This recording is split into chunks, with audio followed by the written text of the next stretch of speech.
Every Friday, we meet with life coach Dieter Powells, and today we're talking about a small two-letter word that can make a big, big difference. And it only has two letters. It's a little tiny word, and it's called no. No. Yes. I mean, no. No. No. And some people have a really difficult time saying no, no thank you, no, can't do it, no. True. Why? There are many reasons. Sometimes when we say no, we are afraid we're going to hurt somebody, we're going to lose respect, we might damage a relationship, we feel guilty for whatever reason. So it's a lot of emotional reasons why we say, have a hard time saying no. Even if we want to say no, we still say yes. Oh, that's the worst. You say yes, but you really mean no, and then you're not happy. We have so many more choices we have to make in this global economy. We are so much more accessible via email, telephone, voicemail, Facebook. People want some of your time.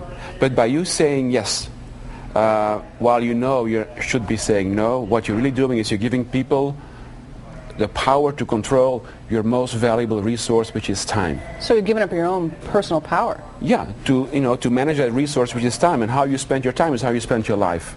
And then you resent it when that time comes where you've said yes and you really meant no, and now you have to go. And you have to do it because you said yes. But it is so powerful to say no, and you can just look at it on a social scale. And when you think of the example of Rosa Parks, who said no, who made incredible social changes in the area of civil rights in this country, that just shows you how powerful no can be, right? A small act of defiance when she said no to that bus driver. She said yes to something else. She said yes to social justice. So that's how I want people to reframe when they think about the word no. When you say no to something, you say no to someone else, you actually say yes to yourself. And she's a clear example of that. She gave voice to a whole new era of American history. And so did Martin Luther King by saying no to violence when the whole country could witness the violence amongst the black people in Birmingham, Alabama. That was the big, big scene and the image in our country's consciousness that really changed a lot in the civil rights movement. And these are great examples, Christine. Sometimes people, they think that if they say no, they might lose respect.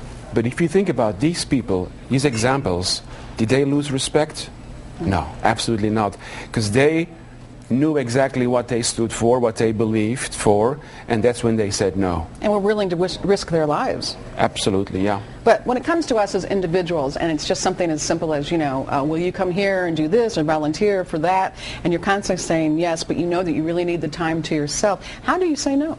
That's the key. You said need some time. Sometimes we don't have to respond immediately. You say, you know what, let me think about this. I will get back to you. So you can But then you still have to say no. No, you don't have to. Oh, well, you still have to come back and say something. Now you've prolonged the agony. Actually, no, because, yes, you're right.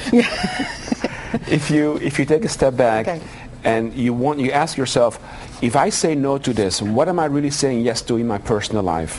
What values am I honoring when I say no? So a no should be reframed as a yes to me, a yes to myself.